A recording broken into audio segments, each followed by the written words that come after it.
oh, should we get going? And then, you know, Let's if we go. start welcoming more people in as we go, we can just say hi as everybody turns up. Oh, we've got lots more people here today. So Abby, hi Dee, hi Emma. I just want to introduce you all to our wonderful speaker, Nick Ginsberg. I'm sure that most of you will have seen him on LinkedIn and his fabulous videos that he does. Don't look too daunting. They're absolutely amazing. I love them. And Nick and I connected probably about a month ago now, wasn't it? Because we were just talking all things admin industry, and we were just catching up in general about the work that you're doing in Australia and the work that I'm doing here in the UK, and everything that everybody's doing to come together to, you know, hopefully overcome or make the COVID situation a lot easier for everybody to handle. So yes, before we crack on and before I let Nick fully introduce himself, I just want to give everybody here a bit of a background as to why we're having this conversation today. So this is our Colleagues Unite campaign. This is our diversity and inclusion campaign. I remember, and it's the reason I set the assistant room up, when I was a PA, felt as though I just wasn't really represented in the way that I truly wanted to be represented. I was a PA that had a very dual role. I did personal and business, and everything that was available out there in the UK at the time from a networking perspective was amazing, but it was just a bit too corporate for me. So I created the assistant room, and now 4 years down the line, we have around about 20,000 people in our network. Oh, my arms keeps disappearing. Nick and I had this joke earlier. Like magic. We have about 20,000 people in the network. We have a podcast that you can listen to on iTunes and Spotify by searching The Assistant Room. We do lots of events. Obviously, we're having an event today online, and we have a membership as well. So we have tons and tons of stuff that we use and we have put in place to support PAs, EAs, admin assistants at any level pretty much around the world in whatever way that you want to be supported. So yes, Colleagues Unite is our campaign that has been created for diversity and inclusion to basically represent everybody within our industry. Because obviously we're a global industry, we're very diverse. Everybody has different personalities, everybody has different stories, everybody has different backgrounds. And I see it as not only my responsibility, but something that I really am loving and enjoying, which is the ability to bring representation to everybody within our industry. I can't, as a network leader and someone who represents 20,000 people, only target a certain group. We have to start thinking bigger picture. So we've already done quite a lot of work on how to support our colleagues within the Black community. Today we're talking about the LGBTQ+ community, and we are joined by the fabulous Nick Ginsberg, who, as we've already said, is joining us from Melbourne, and it's 8 o'clock where he is at the minute. So thanks, thanks Nick for coming on. It's wonderful to have you. Thanks for having me. I was so excited to join this. I think it is such an amazing initiative, Jess. And I said that to you when we first spoke. I think shining the light on the areas of the community that don't always get shown, I think is really important. So I think it's fantastic. So bravo. Well, thank you for being part of it. It's going really well so far, and these conversations are definitely needed. There's something that needs to be there needs to be a consistent effort made to make sure that we have visibility over who all of our colleagues are. So it's just wonderful to have you. Thank you so much. But I'm going to let you fully introduce yourself so that we can really get things moving. I won't go on about me at all. Everybody hears from me all the time. So I will let you just introduce yourself, tell everybody a little bit about you, your career history, and just bring us up to speed with who Nick Ginsberg is. Awesome. So for those that don't know me, I'm Nick. So from Melbourne, Australia, I work as an EA at Monash University, which is the largest university in Australia. I support the second in charge, which is the Provost and Senior Vice President. I'm also outside of that, so that's my sort of 9 to 5 career. I often think of myself a bit like Batman, but in reality, I'm probably more like Robin or Batgirl, where I have a 9 to 5 and I do that. But then at night and on the weekends and everywhere else, I also do a lot of public speaking. I do a lot of coaching. So I coach other executive assistants and admin staff on their career, on productivity, which I love doing. Love, love, love, love, love. Yeah, so that's kind of me. I've been in the admin field for really my whole career, and all the areas that I loved in my jobs before I was an EA were EA duties, and I just had no idea. So I've always gravitated towards that. So when I got my first EA role, which was like 5 years ago, I'm very, like, in terms of most people, I'm still relatively new. 5 years is not that long, but I've adored every second. I think we've got such an amazing community, and anything I can do to help share knowledge within that community, I'm all for. So that's me in a nutshell, really. And you can, I mean, I'm kind of everywhere accidentally. So Instagram, LinkedIn, I have a website. I just kind of pop up and get in your face. So Yeah, that's me. You don't expect it. You're just there. No, it's I actually, funnily, Jess, I have to tell you, and I'll tell everyone else, I actually had someone who, she reached out to me. She's from Adelaide, and she's like, I can't believe we're not connected on LinkedIn. You're in my feed all the time. And I was like, oh God, I'm so sorry. I didn't realize I was invading your feed without even being connected. So apologies. So if I've done that to anyone else on this call, apologies in advance. No, it's fine. It's fine. And what I will do is I will make sure that everybody on this call today has all of Nick's contact details going forward.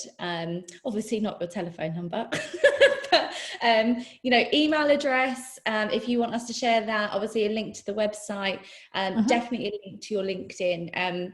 Nick does produce absolutely incredible content on LinkedIn, and it's something that we should be constantly engaging with as assistants, as professionals. So yeah, I'm always catching up with everything that you're doing and all of the videos that you do. It's just super inspirational. And as you said, when we first started talking, especially people in the UK, everybody here is not 100% familiar with you in the same way that people in Australia are. So let's get that moving and let's start engaging a bit more with Nick online. For those of you who do have any questions, by the way, as we go through this session, please feel free to drop any questions in the Q&A box. We've got one very quickly from Emma. She's having to leave for a business call, and she's asked basically whether or not we'll be providing a recording of this session. So just an FYI for all of you, if you do have to nip off at any point, there will be a recording put up on the Assistant Room pretty much as soon as we are finito on this conversation. So let's get cracking, because we have got some really poignant questions that we're going to be asking Nick. But something that I wanted to start off with, which basically is in keeping with this entire campaign that we're running, is a little bit of market research that we have been doing with quite a small group and quite a concentrated group of assistants who have come from different industries, who have been working for different amounts of time in different parts of the world, mainly UK, America, and Australia. And I'm just reading the results here, so if I don't look directly at you guys, that's exactly why. But we basically asked those people or those assistants questions regarding their inclusion and diversity policy at work. So I'm just going to give you all a bit of an idea about what those responses were and those questions were. Please let us know if anything resonates with you. So the first question we asked was, are you familiar with the diversity and inclusion policy at your workplace? Out of 120 people, 93 said no, 27 said yes. So we then followed up on that question and said, do you feel that your company fulfills their commitment to diversity and inclusion beyond having a policy?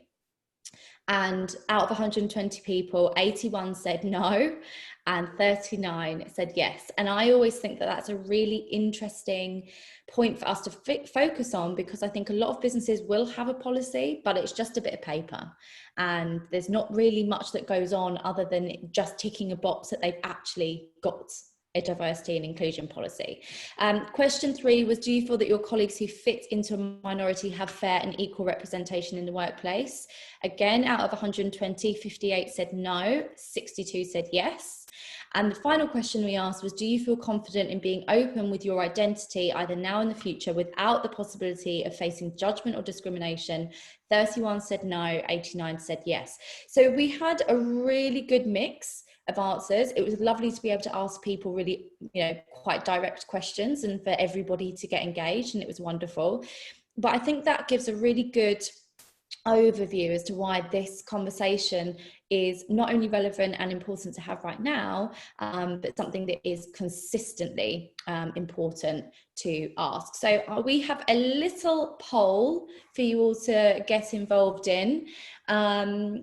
And it's, can you relate to any of the answers that 120 assistants we interviewed gave regarding inclusion and diversity, and why? Now, obviously, we have only got a yes and a no there. So I want you to add any comments on why in the comments box. And let's start the conversation going, and let's start the conversation flowing. And if there's anything Nick or I pick up on through, within that comments box, we can definitely, put a stop to our conversation quickly and address those. So whilst everybody's doing that, let's crack on. So first question, Mr. Ginsberg, tell us a little bit more about you. So how do you identify, and what's your personal story? Sure. So I identify as a gay male. So my pronouns are he, him. I was raised by 2 women. So I've got 2 mums. So my parents are lesbians, and I was born in 1986, and so at that point, it was quite risque to have gay parents. One of the things that really stuck with me as a kid was our government didn't recognise my parents' relationship, and so my mother got a single parent pension, which is the only thing she was eligible for.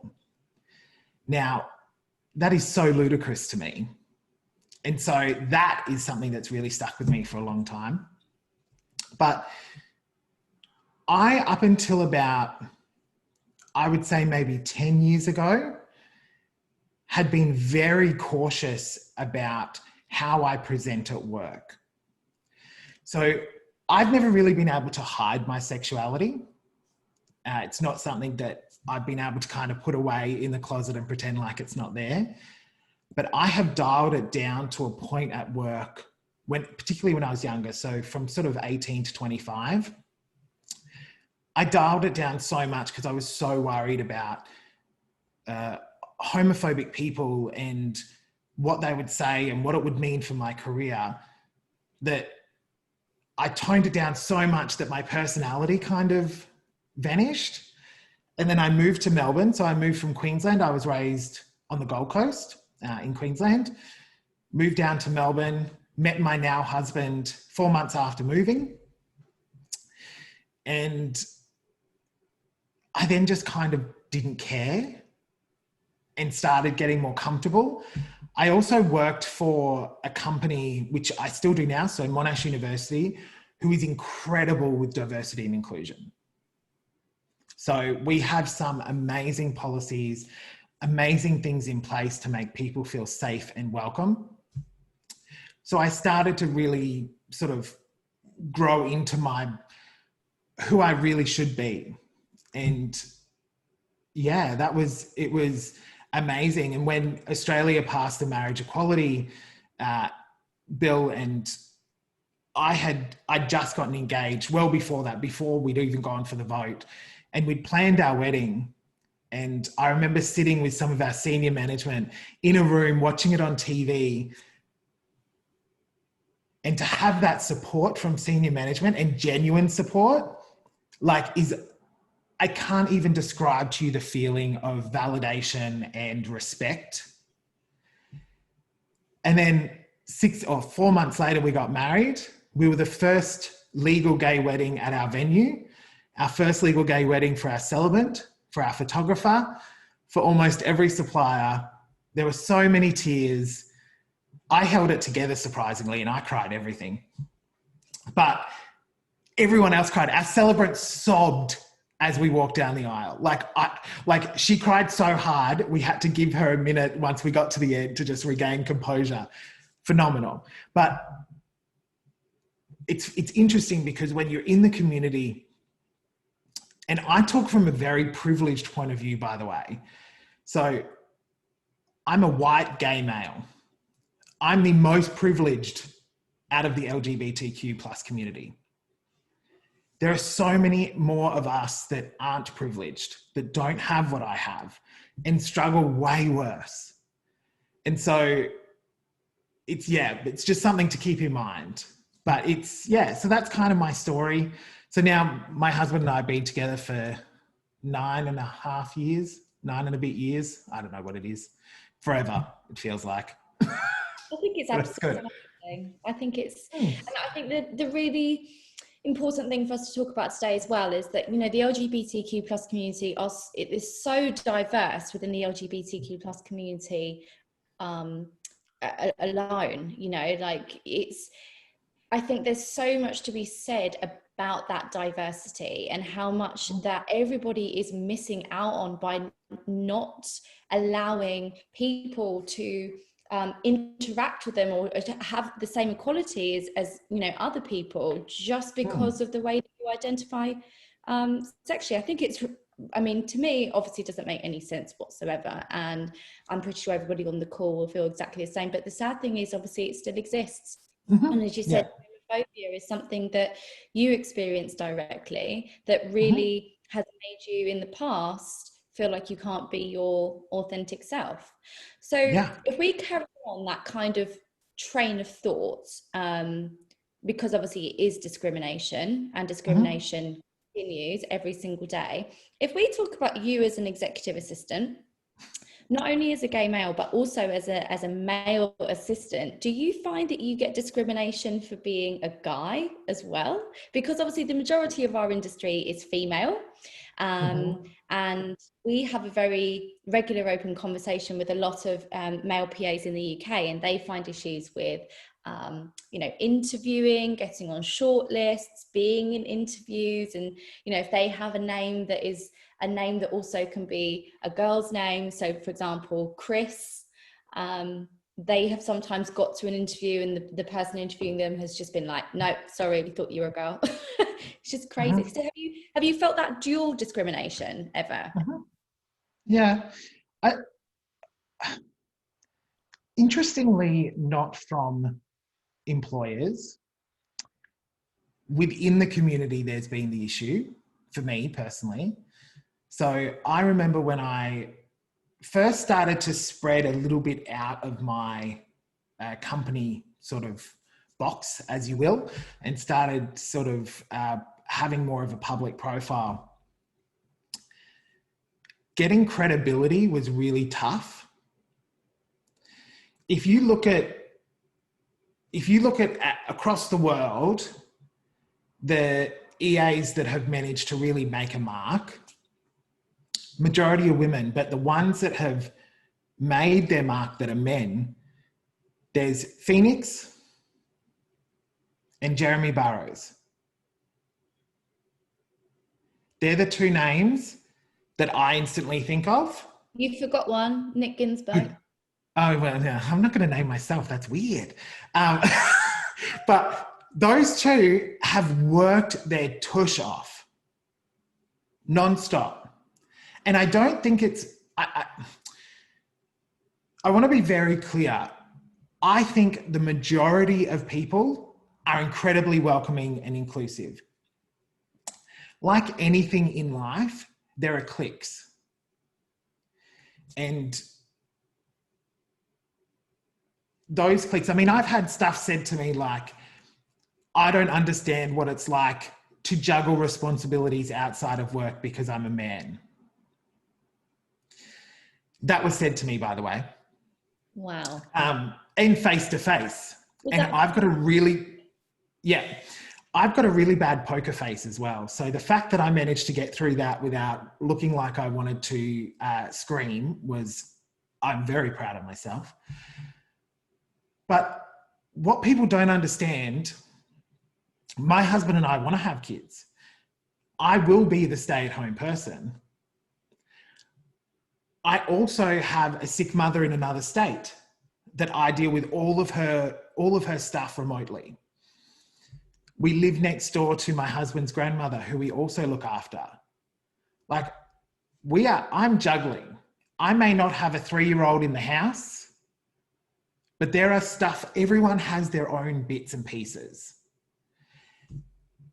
But yes, I've had that said. There's been a couple of other snide remarks. Someone once said to me, "Oh, I think it's easier for you to get speaking gigs because you're a man as an EA." And it's not. Definitely not. It's interesting. But the majority of people, Jess, are welcoming and warm and so excited to see a man, which is, I think, so funny. I mean, who isn't excited to see a man? So you kind of like it's just, people are lovely. Like, generally people are lovely, but yes, there is still stuff, but never have I been discriminated against as a gay male EA. Okay. So have you, it's been individual, but it's never been combined? Yeah. I think also, sorry, at work, there's been a few moments, like when I got married, I changed my surname. So Ginsberg isn't the name I was born with. And my previous surname, Edwards, I changed from Edwards to Ginsberg. And the amount of people that asked me why I changed my surname, and also people assumed, and this is the funniest part of it all, people assumed that my boss found another EA called Nick, then that I'd changed my surname. So it was more realistic for them to think that my boss had found another EA also called Nick than that I had just changed my surname. That could not compute. There was a good handful, and I had to explain to them. And I have my wedding ring on. I can't tell you the amount of times I get asked, "Oh, what does your wife do?" Really? Like, I think maybe you need a hearing aid and some glasses, because no, sir, no. But it's just, I find that stuff funny. It's incredibly awkward, and you have to come out to someone. So every time you have a conversation like that, it's like coming out again. And you've probably seen that in videos before, YouTube videos, if you've watched anything like this online. We are coming out constantly. Constantly. Anytime I work with a new group of people, this is my partner, Richard, or this is my husband, Richard. I have to say that. You make a point, don't you, of regularly saying husband as well, don't you? Yeah. Like, you make it very, very well known, which you should do. But is that because you are... Is that because it's quite draining to consistently, as you said, kind of come out over and over and over again, and always have those questions about your wedding ring, and have those questions, you know, when you first changed your name from Edwards to Ginsberg? Is it more of a defense mechanism, would you say? Yeah. It's a way for me to control the narrative. So I control that conversation.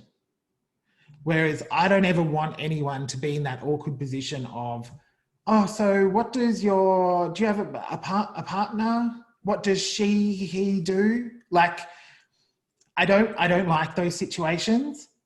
But I don't not like them because people are rude. That's not what it is. If you come with good intentions, I don't care what you ask me. You can ask me anything in the whole world.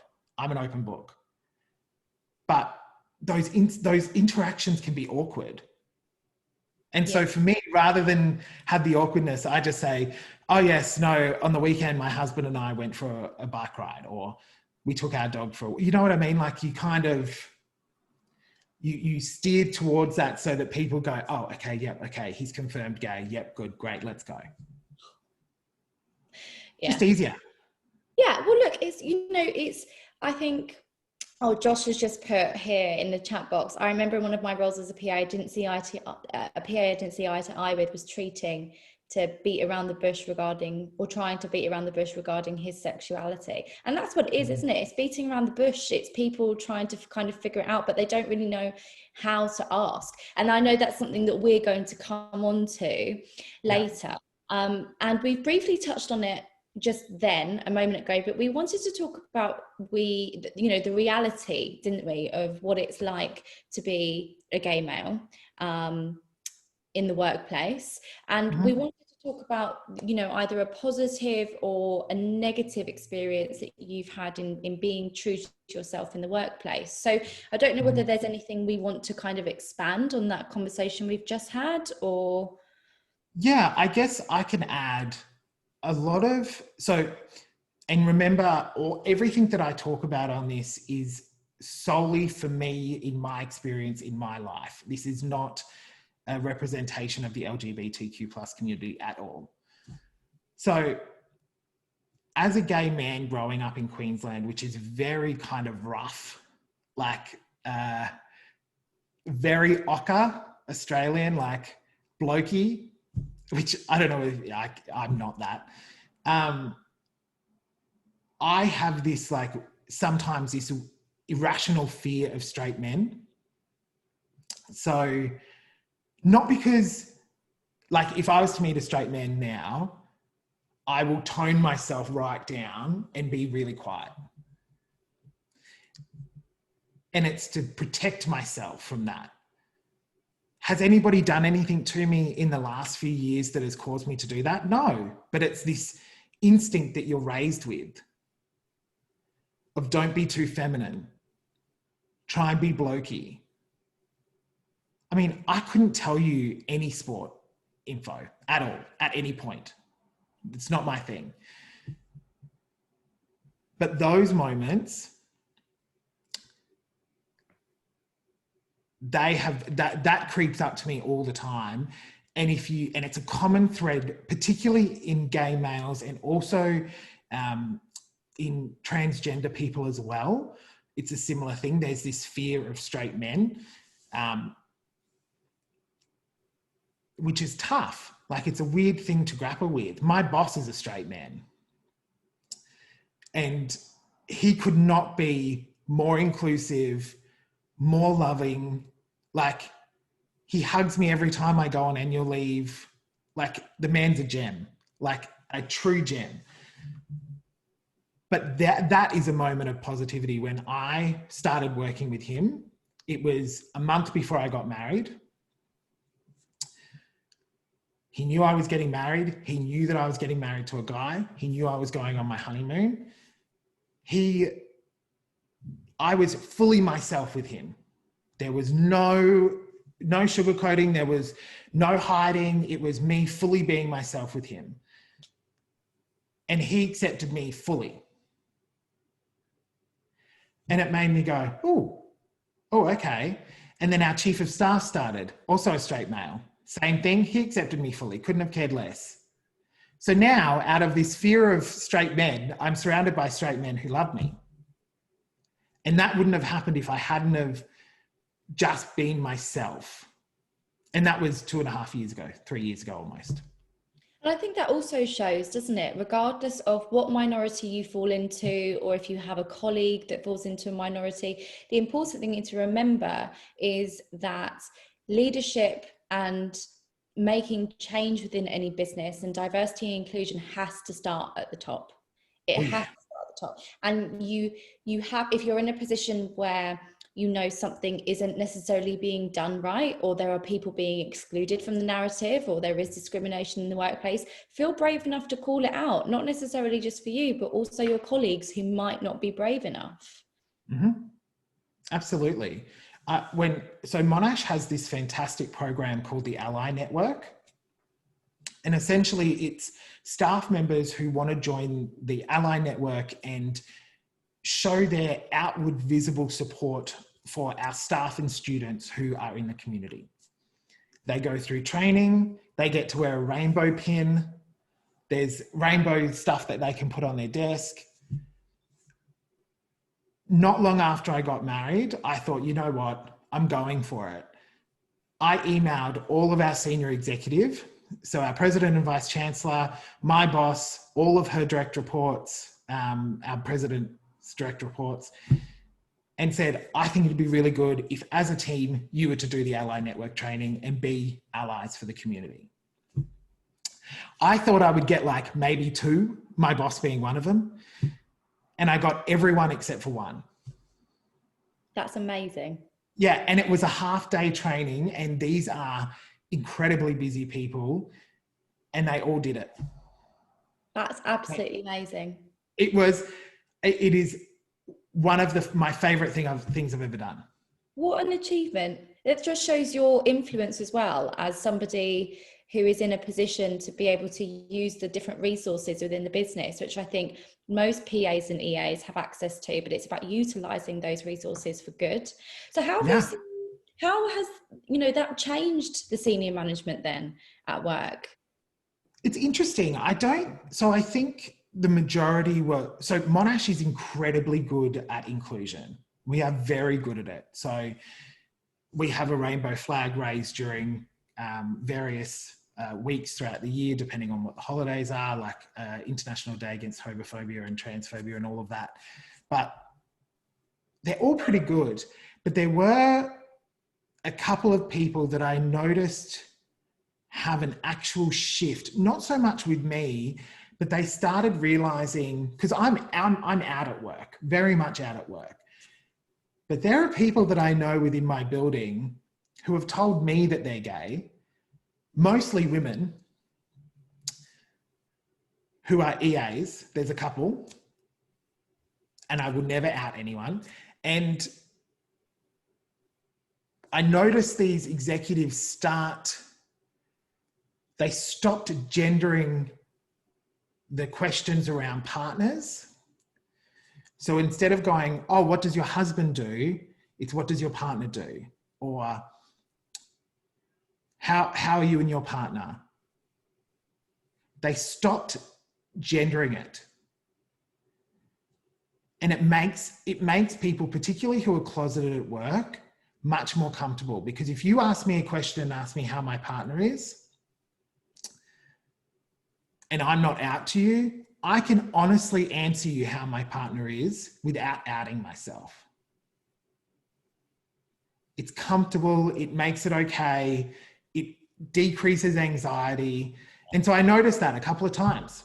So that was that I thought that won for me. I was very happy with that. Yeah, I think that's brilliant. There's one PA in particular who's a very dear friend of mine, and we talk quite regularly, and I was having a conversation with her. I can't remember when she mentioned this to me, but I said we talk quite regularly, and she's absolutely amazing. She's a huge inspiration to lots of people and PAs around the world. And she said that a lot of people, especially during lockdown, a lot of PAs had come to her and said, they had realized that they aren't actually straight, and they do identify, differently as to how they did before COVID hit. Mm-hmm. And I think so that conversation in particular, and the things that you've just mentioned, are so important, because I think now we're seeing more and more people realize their true identity. But as you said, not everyone is brave enough to come out. It's not the right time. There are so many different factors that we all have to take into consideration when being honest with ourselves, and being honest with other people is super scary. Especially if you're making such what could be considered as this massive change to absolutely people, everyone around you. So that's a really, really wonderful thing actually for you to mention. And one of the things that I talk about a lot, and if you already follow me, you would have, I've crammed this down people's throats. Living authentically, so being 100% you all the time, can be terrifying. And that is across the board, it can be terrifying. It doesn't matter if you're part of a minority group or not. It can be terrifying. So I think the more each of us can show up and be authentically ourselves, the better the world is. The reason why I'm so vocal is because I want to be, so when I grew up, I didn't see anyone like me. I saw a stereotypical gay man on TV, which is not me. I'm not a partier. You heard I don't drink. That's not me. Whereas the TV shows I'd seen, that was what a gay man was. Or Mardi Gras or Pride floats, all of that. It's not me. If there is anyone that's younger than me, I'm 34, so I'm not that old, but anyone younger than 34 who's struggling with their sexuality and can see a video of mine or see me on Instagram be fully myself, like warts and all, I've already won. And if that makes them go, yep, I can see that he's similar to me. I know that I can have a happy life with the bumps and ups and downs and all of that, but I can do that. I've won. Yeah, 100. I always refer to it as, because everybody's got to figure out their why, right? Everybody's got to figure out their values. Everybody's got to, and if anybody struggles with that, have a look online. There's lots of ways to go about identifying your why and your values. But if you live authentically, you're walking in your true purpose every day. So everything else just doesn't really matter around you. So like when I started the assistant room, for example, I realized that I hated being a PA at the time, probably because of the person that I worked for.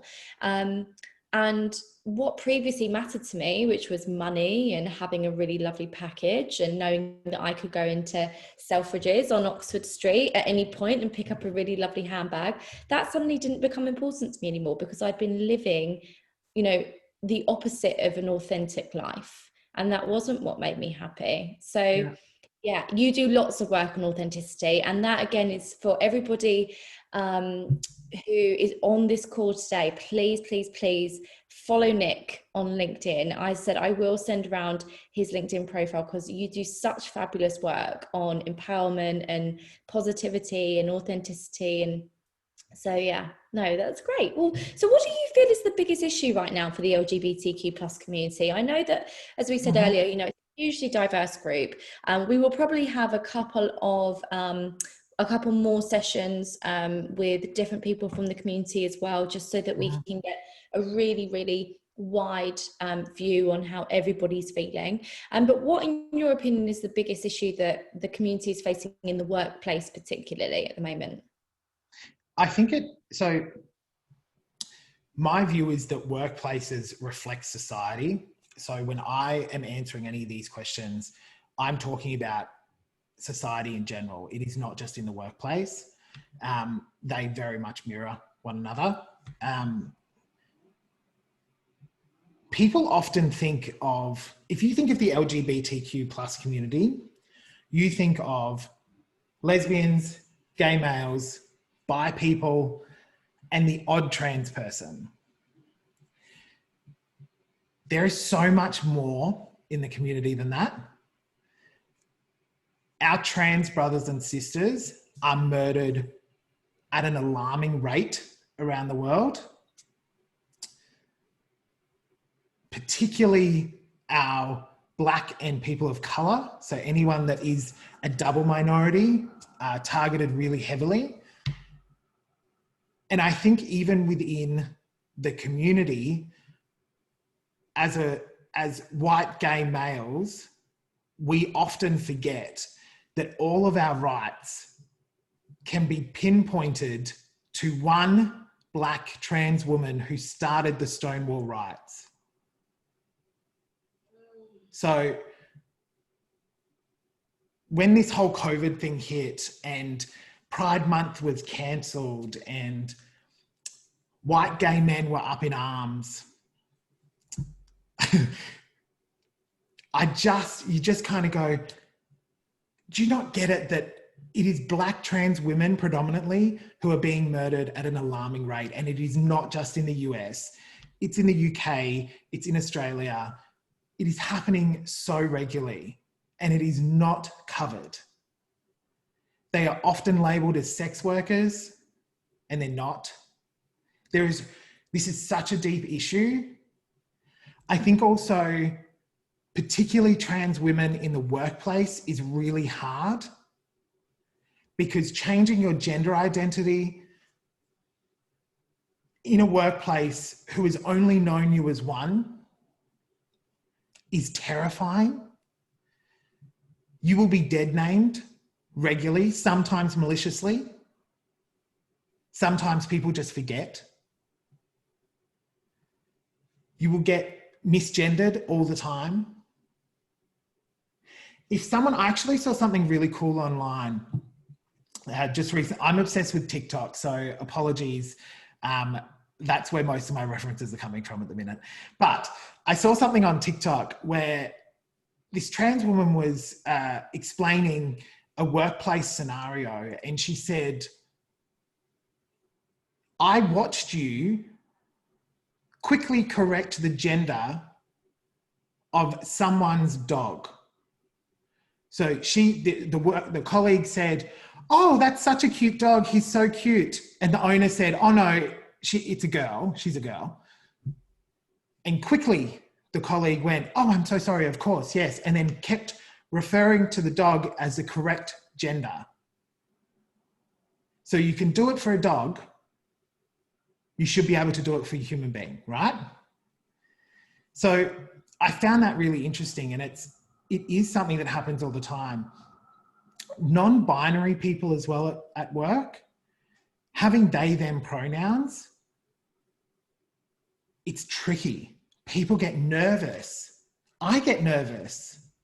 Don't just think that it's people outside of the LGBTQ plus community that get nervous. It's, oh my God. I work with an amazing person. And I'm terrified of misgendering. But if you have the intent and it's good, and you make a mistake and you apologize, that's fine. But as a community, as in the world, as a community, we need to do better for trans and non-binary. I just think people think that marriage equality was the end of the rights movement. It is just the start. There's so more that needs to be done. So much more that needs to be done. There's so much that can be done that doesn't take a lot of effort and doesn't take a lot of time, that will make a massive, massive difference. I mean, I'm trying really, really hard to stay focused on making sure that we are keeping this campaign as effective as possible. But I know there are so many conversations that we can have. And there are other bits and bobs throughout the assistant room that we're working on. And I have an amazing group of ambassadors, and we always talk about diversity and inclusion and how we can make that a focus within their workplaces, because they're PAs and EAs from different businesses in the UK. And one thing that we spoke about that we're going to be doing, especially for the assistant room members, is that when people sign up, we're going to allow people to choose the pronoun that they would like to have associated to them. And that means that we will be able to, I'll feel that, you know, we're fairly representing those people. And even when we just send everyone a birthday card, you know, we're not sending a birthday card to somebody who, you know, who doesn't want to be, you know, identified as Miss or Mrs. Maybe they're going through something and they need that just tiny bit of a support, and have a birthday card that has Mr. turn up on their doorstep, or just something along those lines. So we're trying what we can to put little bits in place, and it doesn't take a lot of effort. Yeah. Really doesn't. I feel as though there just has to be key things that we can point out to say, right, this is how we need to start this ball moving, and then just making sure that we keep consistently on top of those things so that they're actually put in place. But if we're talking about how people identify, if, say, for example, you're in a situation at work and you meet a colleague and you're having a conversation with them and you want to ask them the question of, how do you identify, but you're not sure how you ask that question. What do you say? How do you ask that question? And how do you ask that question confidently without thinking, oh my God, am I going to say the wrong thing? Am I going to, because as you said, it's when you have good intention, then, if there are mistakes, fine. But when you're first meeting somebody, it can be quite, that mistake necessarily isn't going to be seen as a good intention mistake. So how do you ask those questions? So for me, I don't. I think never assume that someone would identify as something. So remember, you can take the gender out of everything. And I know that seems scary to some people, but you can take the gender. So instead of referring to someone as he or she, you can use their name. So if you're worried about misgendering someone, so Jacob at work, the non-binary person I spoke about, I refer to them as Jacob constantly. Very, very, very rarely do I use the they, them pronoun. I use their name. And it's a simple way of doing it. So in terms of the gender side of things and identity, just use someone's name and wait for them to open that door. A lot of the times you don't know the trauma that sits behind what they're going through. To put it in perspective, I grew up with 2 mums. Coming out was still so terrifying to me. So terrifying.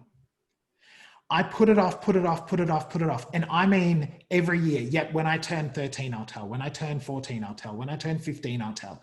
I came out at 17 or 16, something like that. And I was forced out of the closet because my mum found a letter I'd written someone, mortified. So you don't know how hard it is for someone to come out. So don't you go knocking on that door. Wait for them to invite you into that conversation. That is the best way to start that relationship. So if you're first meeting someone and you get a hint of anything, remove the gender from the conversation. It's the best tip I can give you. That's a wonderful bit of advice. Just use their name. Yeah. And so just quickly, it's so easy. And going back to the last point and the stuff that you guys have done around, that's another thing that I say all the time, you guys, and it's very bad. And I'm working very hard at changing it. I'm working hard on that one. The thing that you can do as a company and what your companies can do is simply add a preferred name. Just a preferred name. We can do it. So my official name is Nicholas. My workplace, when I started with them, didn't have preferred names. But on all of my employment, I'm Nick. That's not my legal name. They can do that with me. Why can't they do that with someone transitioning? I'm going to do that right now for all of our members. Everyone who's online, who is an assistant room member, I'm going to be sending you an email with an update to your account. So that is a brilliant bit of advice. Thanks, Nick. And there you go. That's how easy it is for us all to start making a change like that. I'm going to do it today. That's my commitment. So yeah, that's a brilliant bit of advice. And all it is, I know we've got more questions to get to, I'm sorry, but all it is think about if you were in someone else's shoes, what would you want to feel safe? What would you need to feel safe? During the Ally Network training, they talk about, at Monash, they talk about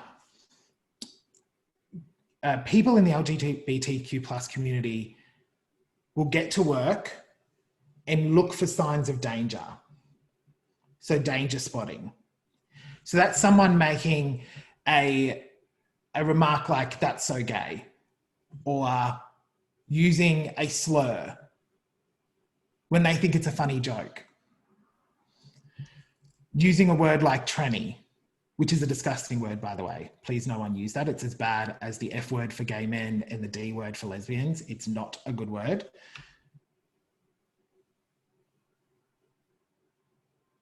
Hearing those in jokes, people in the community do a spot check. Is it safe for me to be myself? And if they hear stuff like that, retreat. So when you're in your workplace, your company can do stuff like preferred name. But what you can do is pull someone up. If they've made a joke, say to them, that's not appropriate. And you better believe I've done it at work. I actually said to someone just before we went into lockdown, which is probably a good thing, I said, that's not a funny joke. They questioned me about it. This was on race though, but same thing applies. They pushed me on it. I pushed back.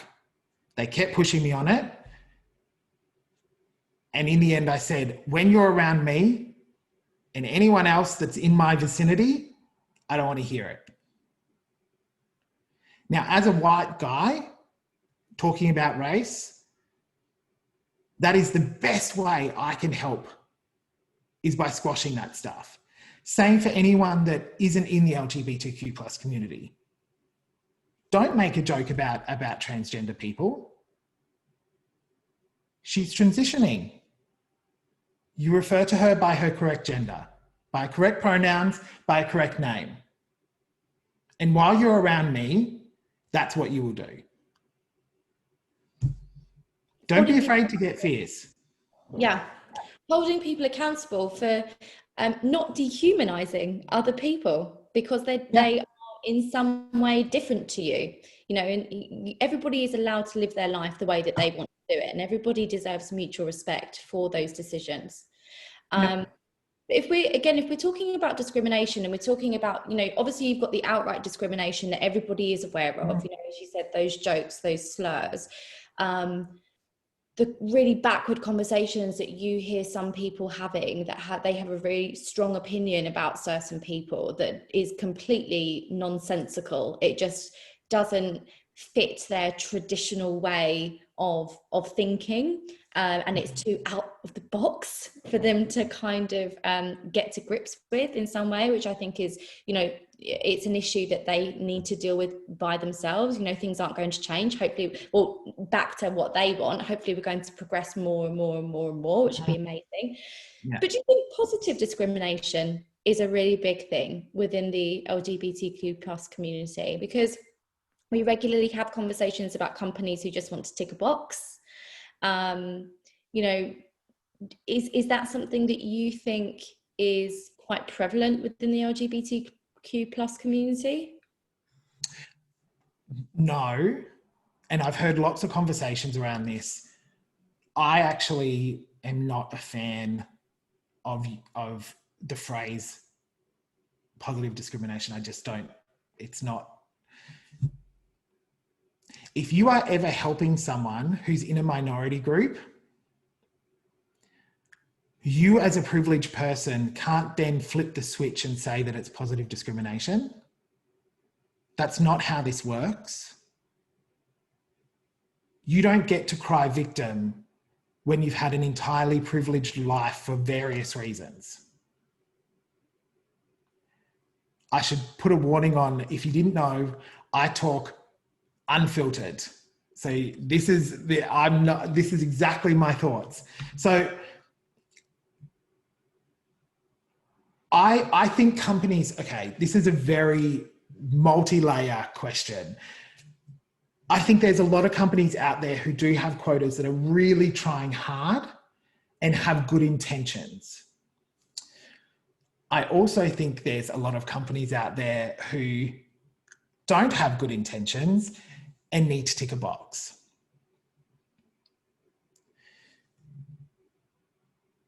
I can spot those companies a mile away, and you wonder why they can't hit their quotas, because we're not stupid. Yeah, or they have a bad community culture, or because they're just transparently disingenuine. Yep. And you know, my thought is, if a company is outwardly saying we welcome everyone and we want everyone to feel safe, therefore we want X amount of women on our board or X amount of minority groups on our board or whatever, even if they make a ton of mistakes, you're on the right track. You're just a bit wobbly, right? You just don't have the right system set up, or you don't have the right people in leadership. If your company is just going, well, we need to do this to appease certain groups, then you probably don't have the right CEO, to be frank. So, or the right board for that matter. So I'm all for people being given a leg up. And that goes for anyone. If you have had a struggle in your life, be it addiction, be it mental health issues, be it part of a minority group, you absolutely deserve a leg up. And I will be there to hoist you into the ceiling. If you look at people, so, and this is a bit different in terms of within the LGBTQ plus community, this is a broader statement. People often talk about getting roles on merit. And I get it. But if you look at, let's in the EA world, look at a straight white woman and a straight black woman. They don't have the same history. They don't have the same ability to be able to get the same education. They don't have the same experiences. You can't compare the two. That's not what we're doing. Everyone has to be looked at on their own individual case. That's my big push. And that's for everyone. I don't just mean anyone that's part of a minority group or LGBTI community or whatever. I mean, everyone needs to be looked at individually based on their experiences in life and what they've gone through and what they've had access to. Because you don't know what people's lives are. I think it's so important. It's what diversity and inclusion is all about, right? And it's all about representing individuals and not just grouping people together and assuming that you know what's you know, as you said, what everybody's background is or what everybody's story is. Everybody deserves equality, and that's what diversity and inclusion ultimately is trying to achieve. It's equality. And that obviously has so many definitions, but that's what we all need to work towards. Everybody having equal opportunities, everybody having those same opportunities, regardless of, you know, what's come before. But if you were going to give any advice to the LGBTQ plus community, or anybody in general actually that's listening today, and anybody who's going to be watching on catch up, advice in terms of approaching their employer about their D&I policy, what would that be? So I think whenever you approach an employer about anything, you need to know your stuff. You need to understand the rates of various statistics. So using the beginning stats that you read out, Jess, people can use those and go to their company and go, I sat on this webinar the other day, and can you believe that this is what was said? What are we doing in the D&I space? Let me just show you one thing that Monash does to show just how full on they are for diversity and inclusion. This is a Zoom background that they created for us to use whenever. It's got the Monash logo, my pronouns, the rainbow flag with our Monash logo. Little things like this make the community warm and fuzzy. That's what it is. I can feel safe to be me. So even if your workplace doesn't have the opportunity, I'm going to put my nice blue one back on now. Even if your workplace doesn't have the opportunity to create massive networks or anything like that, even little things like this, having inclusive corporate materials that you can share. Every company has a rainbow version of their logo, which I find a little gross, but also it's really important to do. Ask if you can use that on a Zoom background for yourself. It's little things. If your company doesn't want to buy into a big program, little things like that, and you watch, the more you do it, other people will go, that's a really cool background. Where did you get it from? You share it with them, you share it with them, you share it with them, and then before you know it, it's everywhere. And I'm going to make a suggestion. I am, and again, this is a commitment. If anybody on this call wants us to create something that's similar to Nick's background that he just showed us, because obviously we're all on Zoom at the moment, all the time. And we're all going to be on Zoom for the foreseeable future. And I think now that we've used Zoom, it's going to be part of our lives in general going forward. If anybody actually wants to come together as a little focus group and we can all create something together to share with our colleagues and to make something that is very versatile across every PA, EA around the world, please let me know, because I think that would be a wonderful thing for us to do all together, Nick. And that's, again, something really little, like we said earlier, just small changes. It's all about inclusion, isn't it? It's just small changes. We don't have to have £1 million budget. We don't have to have an entire committee or have an entire team in every single business to start making little changes. Oh, Josh is in, brilliant. Yeah. I'll email you afterwards. Can I just say, I'm going to say on behalf of the chat, I know what they're going to say. You go for it. Yes, that is a fantastic idea.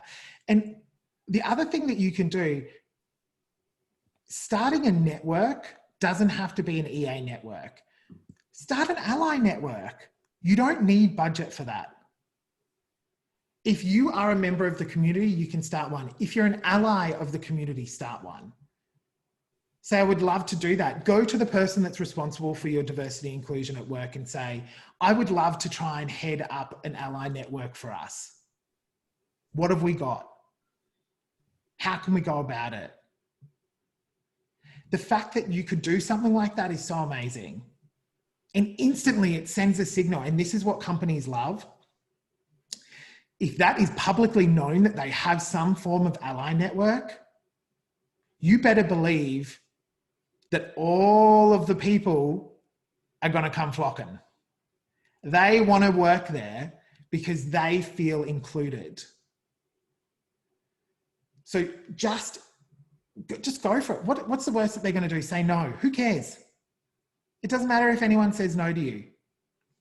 No. And the amazing thing about being a PA or an EA, right, regardless of who you are or what industry you work in or what level you are, a really amazing skill that we all have is creating relationships and networking internally and externally. So if anyone's got the power to make this happen, it's us.